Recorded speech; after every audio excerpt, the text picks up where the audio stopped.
I am Quo, and we are honored to greet each seeker of truth in this circle this afternoon. It is a time of great joy within this circle.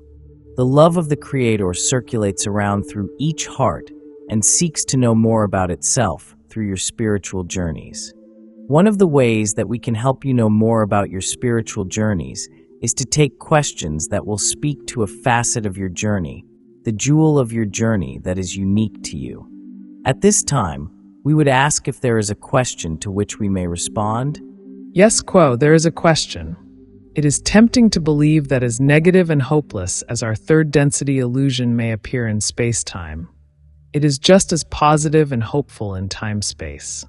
Can you tell us if there's any truth to that, or is it just wishful thinking? Can you comment on these spiritual principles that may be involved in this? I am Quo, and am aware of your query, my brother. We can say to you, and to all who have these feelings of confusion and doubt and difficulty, that these are a portion of the spiritual journey that each of you travel within the illusion of the third density. This is a journey which each of you has chosen to make. For the difficulties that you experience at this time and at all times are means by which you may move forward on your spiritual journey. All of these difficulties require you to change, in some fashion, the way that you look at your world, the way you look at yourself, and the way you look at your spiritual journey. Change is difficult, my friends. It is that which everyone needs to go through to become a new being, a new facet of the one infinite Creator. So if you will look at those difficulties that you have, whatever they may be, of mind, body, of spirit, within yourself, within friends, within your community, within your nation-state, you will see ways through which the Creator may know itself in your space-time illusion. We call it an illusion because it is not able to show you the truth of the unity of all things, because you exist within the veil of forgetting. And this veil of forgetting could be seen as something that is harmful to you because it keeps you from seeing the truth. But in truth, it is that which is most helpful to you. For as you work your way through this type of a veil of forgetting, you are moving forward on your spiritual path. When you have difficulties, perhaps you will move backward for a step until you use that difficulty and grow from it. This is the path of each spiritual seeker of truth. And it is seen from the time-space realm of your earth that this is the way each of you grows. This is seen as the way that the Creator knows itself and can know more about itself with every difficulty that you have. It has the overview of all of the creation, for it has made it all out of itself. You are a portion, a facet of the jewel of the Creator. And as you deal with these difficulties, you will be able to move on your spiritual journey more effectively. Without these difficulties, there would be no movement. So give praise and thanksgiving to difficulties. They are your friends, not your enemies. You do not have enemies. You only have the Creator in your other selves. This is the truth that we see in each of you, and we are grateful to be able to speak to it. From our perspective, all that we see can be seen as rhythm and movement, what you may call vibration. And as you have experienced your time together throughout this period of your time, you have experienced a great dance. And this dance is a beautiful show of lights and rhythm. From our perspective, all is a dance, but what you have experienced during your time together resonates to the core of your planet and to the core of the creation, and the creation itself sings in rhythm with this dance. You will feel this rhythm in your heart as you depart from this time and from this space and travel out into your world. Others may hear this song, though they may not recognize it. But as you consistently carry this vibration or this rhythm or this song with you, more and more it will become available to those upon your planet. We encourage you to hold on to this rhythm, to tap into it regularly. Your planet is thirsty for such a deep rhythm of love. At this time, we would ask if there is another query with which we may begin. We are Quo. Yes, there's a question. Considering the adept or relatively well-balanced self experiences catalysts from other self, be it partner, boss, child, which opens unexpected old wounds, which causes inner, cognitive, emotional turbulence. What is the recommended method to recover quickly without causing verbal, physical, or mental damage? I am Quo, and I'm aware of the query, my brother. We appreciate the careful framing of this query, for it casts the seeker as one who has already been upon the path of attempting to utilize one's catalyst and balance the energy centers, perhaps even having tapped into the great work that we have called adepthood. Indeed, one must be awakened and embark upon an intentional journey of intentionally gathering those experiences about one, discovering those things that move one, whether they seem pleasant or unpleasant, and understanding them as gifts from the Creator to help one understand oneself. As we understand many here have experienced, that initial awakening and setting of the intention will bring about many experiences and much catalyst for one to utilize. And indeed, if one is regular in their meditations, in their balancing, and in their dedicating themselves to witnessing the creation as a gift, then those things that one has accumulated throughout the life may begin to fall away. Those distortions, traumas, and difficulties. Some may exist upon the surface simply as patterns that one has learned that one can simply become aware of. And in this awareness, they simply dissolve into the being and the light of the acceptance that you bring to them. But some of these things live deeper within the self. They exist as knots within one's energy system, you may say. Perhaps these knots or these distortions were gained as a child within your present incarnation.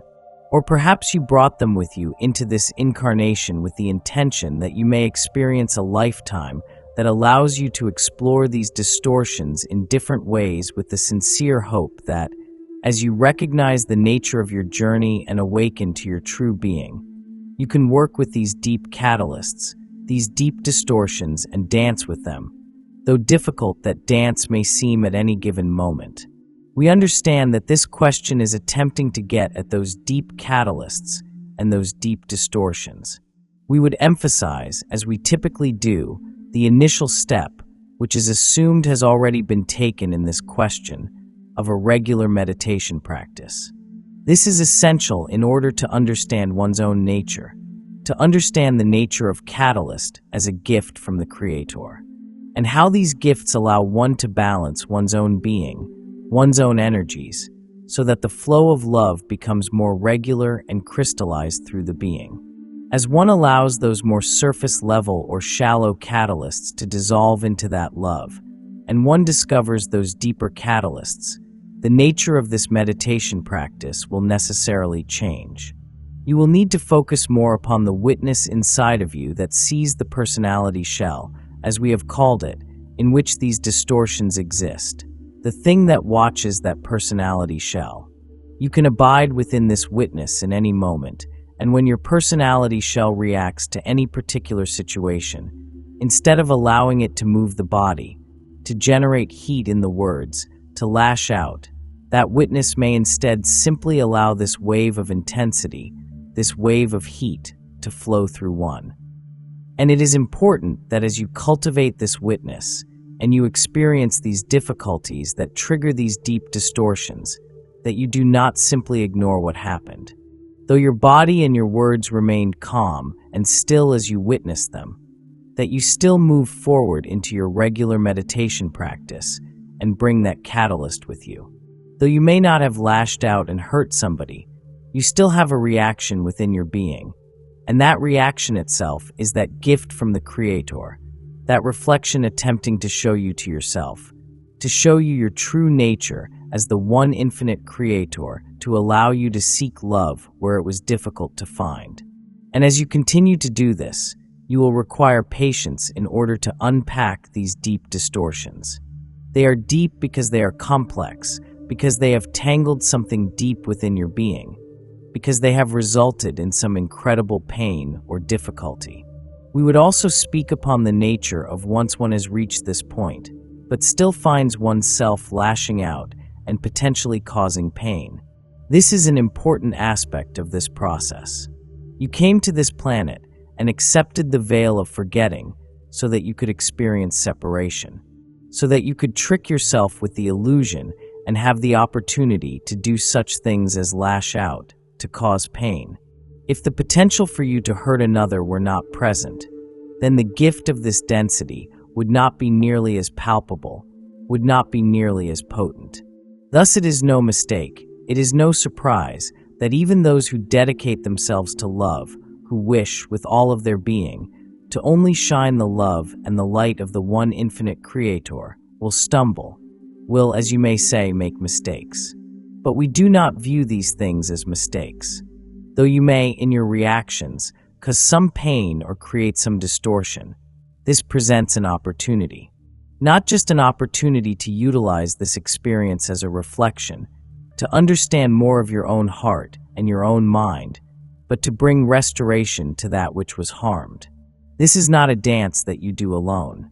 If there was distortion caused and if there was pain, then the adept, as was referenced within the query, that balanced seeker will also recognize that there is healing to be done by one's actions, that there is restitution to give to that distortion. One simply does not cause the pain and then retreat and attempt to find self-forgiveness and self-balance within that, though these are important aspects of this dynamic. Forgiveness of self is essential, but to only forgive the self without attempting to bring back balance to that which was caused to be imbalanced, without the attempt to heal that which was broken, this is half the process. The healing will remain unfinished. An adept, as was referenced, would recognize the necessity that once pain is caused, healing must be attempted with all of one's being until that balance is found again. We encourage the meditation upon this dynamic, for to understand the nature of your responsibility of your actions will help you to balance these things within your present incarnation. For those who have done the, you may say, minimum requisite balancing, will be playing with those distortions that last for multiple lifetimes. Meditate upon the necessity of not just utilizing these catalysts as reflections, but of utilizing them as opportunities for service towards those who were harmed. Then that healing may happen within an incarnation, and perhaps cycles that have lasted lifetimes. Many lifetimes can be brought into healing within a single moment if healing is attempted and found within one's own being and shared with others. We feel it is important to emphasize this, for there is much that we share that can seem to be very inwardly focused. For it is true that all that you see around you is a reflection of your own being. But such is true for those that you have wounded, for those that may be harmed by your words and actions, because in so doing you have harmed yourself, you have harmed your own being, and thus the attempt to heal the other is an attempt to heal the self. This is the most important aspect of this dynamic you will find yourself in such situations. The method that was requested within this query is to pay attention and to ensure that you use these moments to not just reflect upon the self, but to offer your service and your healing and attempt to manifest your intention to love again and again and again. You may fail again and again, but with each attempt, the Creator joins you. And each time you attempt, the potential that you carry to heal grows, and more, the healing that you seek comes closer. This is the great work of third density. And we would ask at this time if there is a question to which we may speak. Yes, Quo, there is a question. If an entity feels a lack of self-worth, what are the best strategies for accepting and then healing this distortion? We are those of Quo, and we are aware and appreciative of this query, my brother. My friends, the struggle to discern and discover the immense wealth and deep truth of your own self-worth appears to be a challenge among many on your planet throughout its history. We see the tears, we feel the trembles, we sense the hatred that sometimes emanates from within your being towards your own being. It provides much catalyst for us to see our dear sweet friends struggle in such a way, for we see you with eyes of only pure love. We see your perfection through all of your perceived imperfections. We see the fullness of you, and not these bits and pieces which you think are wrong or inadequate. And so, in strategizing on how to heal this piece of you that does not fully accept you, we would start with the classic suggestion we often give, and that is to take oneself into meditation. However, doing so with an intention of uncovering that which is that sore spot within you. What is it that I am telling myself that is demeaning and devaluing my beingness? What is it that is causing me to trip over myself and not fully love and accept myself? When you are able to find that source, perhaps directly or indirectly, and perhaps it is even a thought that comes to you outside of the deep meditative state, take note of that. Hold on to that, and then view yourself through the eyes of those who love you. Do they see these wounds? Do they see these imperfections? Are their words as harsh for you as the ones you choose for yourself? Have you met an other self who has not fully accepted you? But of course. But those who love you, who feel grounded in their support for you, do they see you with eyes of hatred? Do they see you with eyes of judgment? I am sure that many of you will find that there are others in your circle who see you in your pure beauty, free of flaw, brilliant and vibrant. Lean into those feelings. Allow oneself to let go of those thoughts, of those phrases you say about yourself. Allow yourself to immerse your whole being in that pool of love, the one that a parent may have for a child, that sees the little babe with much patience and grace and forgiveness, who sees this little child discovering itself with each step, with each learning, with each day. See yourself through the eyes of wonder, through the eyes of appreciation. See yourself as strong and resilient, as intelligent, as beautiful, as important.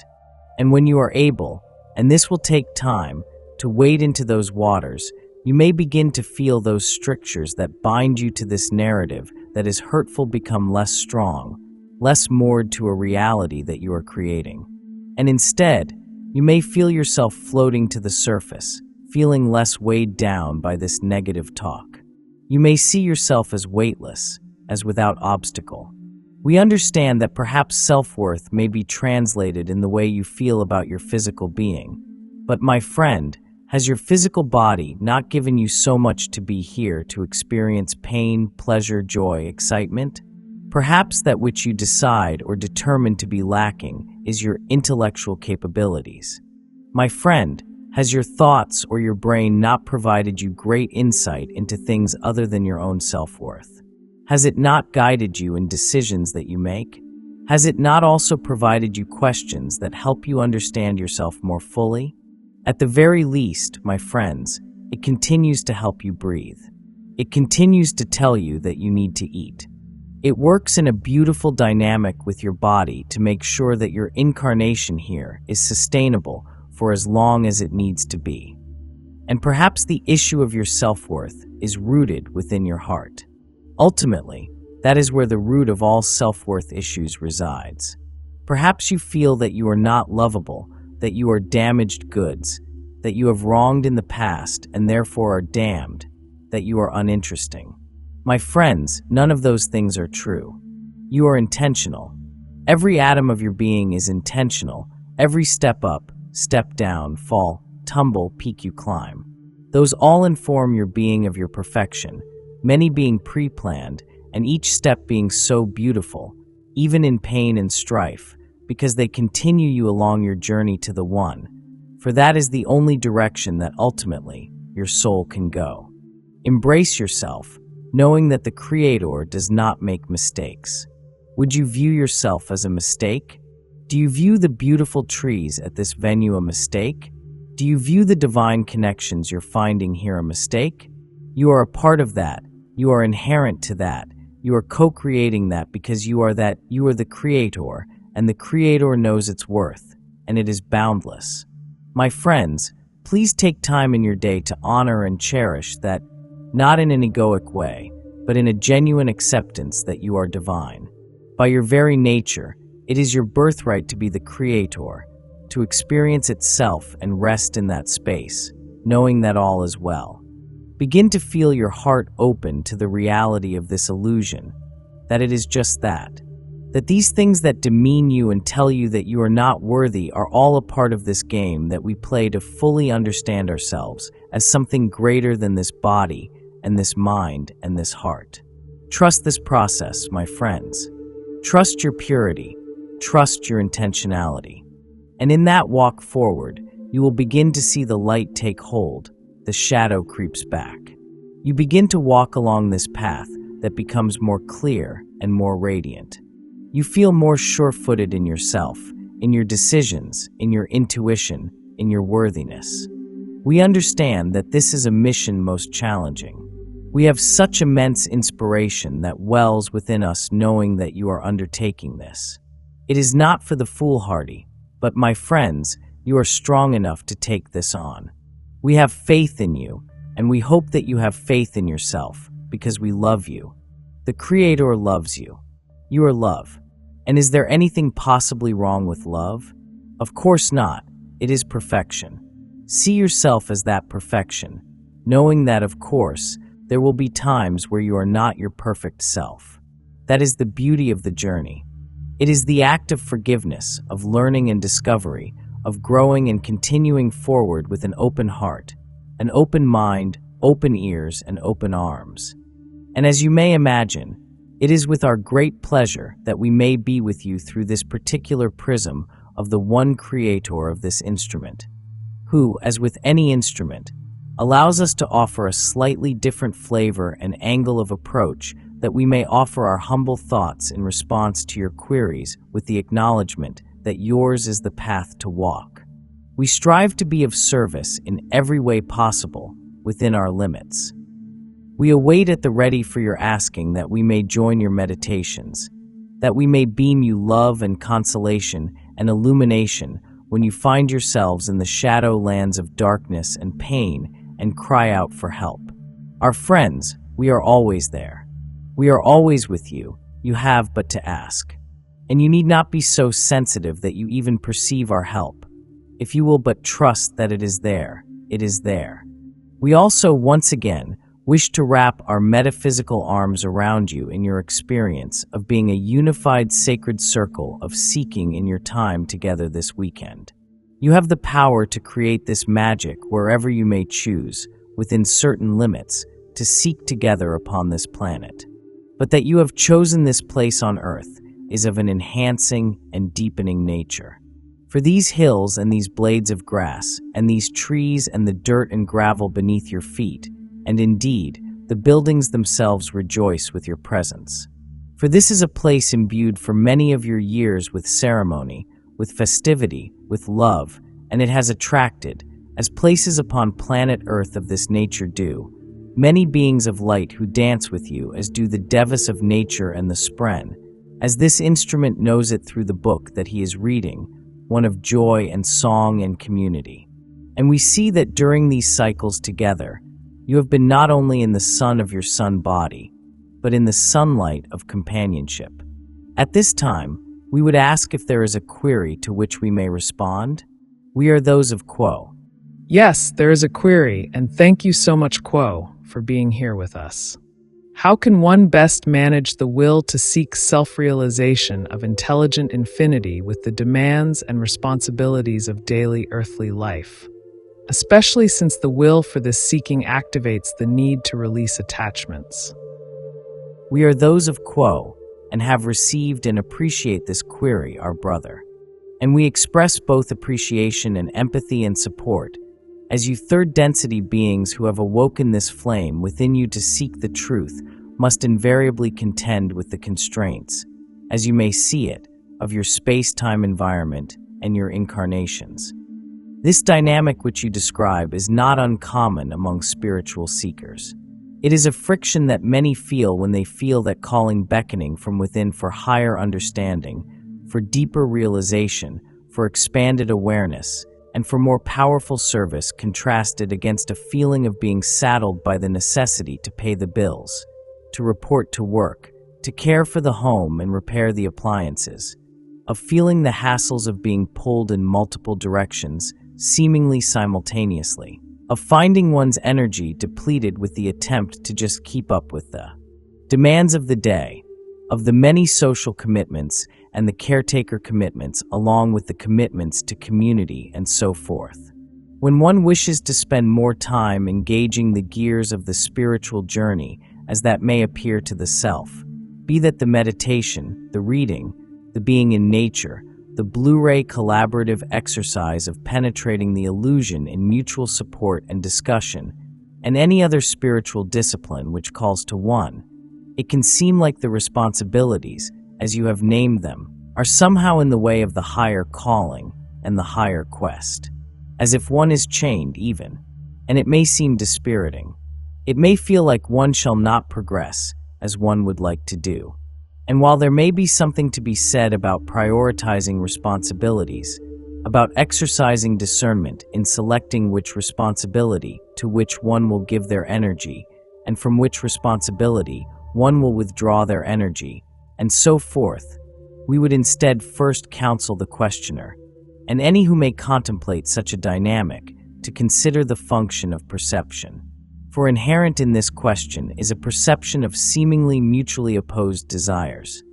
The desire to seek the one on one hand, and the desire or need or even, in its more pejorative sense, obligation to meet the commitment. This is a perception, and as with all perceptions, it is of a subjective nature. And as with all subjective perceptions, it may be changed, it may evolve, it may be healed, it may be expanded. It may be clarified through whatever means calls to the seeker, fundamental to which would be the meditative and contemplative practice, as with the journaling, as with the investigation into one's perceptions of one's relationship with their responsibilities. And one may discover that by modifying the perception, one can come into a clearer, more harmonious, more on-purpose relationship with their responsibilities. One key to this change in perception which you may consider for your adoption is that term which we of the Confederation have applied to these commitments, which you have called responsibilities, and that is that of the honor, duty, honor. We pair and in some way fuse this corresponding of honor with duty because it truly is your honor to have any given responsibility in this creation. Not an honor that one imagines for oneself as a coping mechanism, but an honor objectively, subjectively perceived. As undifferentiated intelligent infinity, there is no means to serve other. There is no means to take an oath, to commit oneself in word and in deed to some ideal, to some act of service, to some function great or small that serves the whole, the community, the neighbor, the parent, the spouse, the passerby, and so forth. We attempt to convey the honor that is inherent in the responsibility, which is only possible in this manifest experience. We understand it is taxing, exhausting, and at times overwhelming, and many of you there are who flirt with burnout. One certainly must safeguard one's mental and physical health, but you may consider each responsibility as an honor gifted to you by the One, not by your work per se, or your partner per se, or whatever surface illusion or entity seems to be asking this responsibility for you. Instead, you can see it sourced within and of and from the Creator itself. There is no way for you to get outside of this Creator. There is no way for you to interact with something other than the Creator. This is just as true of your responsibilities. These are magnificent opportunities, and they need not get in the way of your seeking of the Creator. We understand that when all the pistons of the mind are firing in the attempt to juggle these responsibilities and to meet the particular demands of any given responsibility, it seems difficult to find the mind space to seek the One. But, my friends, you came not to Holiday World or Spa Planet. You came, limited though this metaphor is, to a boot camp, so to speak. You came to that crucible, in some sense, or a gym with the heaviest of weights that you might exercise your muscles, metaphorically speaking, and strengthen the will and faith that is inherent as a property of your soul and your beingness. The ability to strengthen will and faith is significantly weakened in the higher realms of harmony and endless love and limitless light. But in hard circumstance, and in that which takes you to the limits of your abilities, you may strengthen your will and faith that you may serve others, that you may seek the One. This will and faith is both greater than any individual responsibility and the sum of all responsibilities. It is prior to space and time. The twin dynamics of will and faith operating in tandem are the conduit to the Creator. That very same will and faith can be applied to your seeming mundane life. In your weekly and daily and seasonal schedules, there is no block to seeking the one Creator. There are certainly easier and harder circumstances. There are certainly more supportive and encouraging circumstances, but your will and faith transcends all manifestation within the illusion. You may relate to your duties as an honor. You may practice seeing them as an honor. Try it out, our friends. Experiment. You need not fully even believe at first. Act as if your responsibilities are an honor and see what begins to change within you. You can see these honors as not only that which may bring you closer to the one Creator, but as a means or a vehicle to seek further that one Creator. See each task, each to-do, each person or thing or company or institution as the face of the Creator, with more or less distortion. But see through that distortion to its true nature, which is none other than the Creator, which is none other than self, which is none other than your very own beingness. And to speak more briefly to the second portion of this query about attachments, it is indeed true that one may more fully feel the living presence of the one Creator in the eternal present moment the more one is able to consciously, and with love acceptance and forgiveness, and we would add the light touch, release the habitual, even manic and compulsive habit of attachment to the passing forms of illusion, and aversion to the passing forms of illusion. This does not mean rejecting, minimizing, negating, and so forth. This means not to attempt to hold on to that which cannot be held, not to make permanent that which is always impermanent, not to find your meaning and truth and wholeness in the passing play of transience, not to try to somehow increase your status, to plug in the holes of your being, to remedy the deep-rooted sense of self-doubt and lack of worth by gaining something in the illusion, by holding on to some desired configuration, by running away from or avoiding some undesired configuration, and so forth.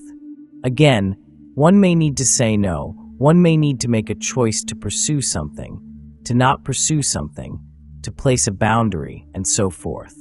But when one can more and more release the grip upon the impermanent, one can more and more rest in that which is constant and permanent, and that is awareness itself, infinite, unqualified, endless awareness. That which has no beginning and no end. That which is the ground of your being.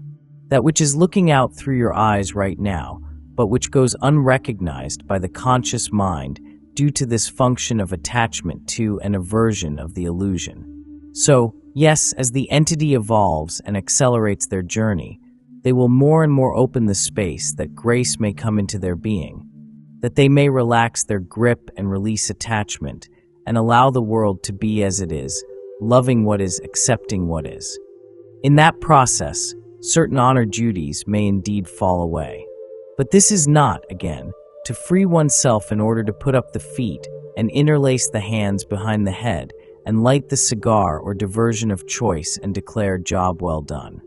Instead, if indeed an honor duty honor falls away, it is so that something even more true to who you are at your particular level, at this particular nexus, may come into your life, that it may simultaneously offer you opportunity to be of greater or deeper or truer service, that it may unlock you further, that it may activate you even more highly.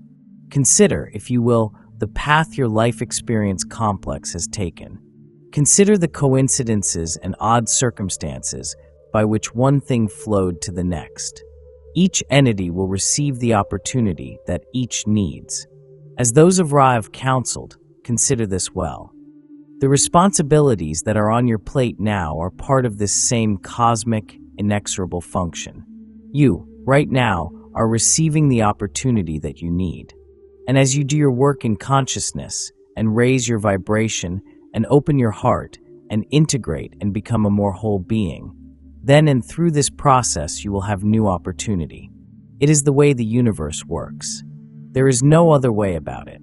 And that opportunity likely will involve the falling away of some duties and the entrance of new honor duties.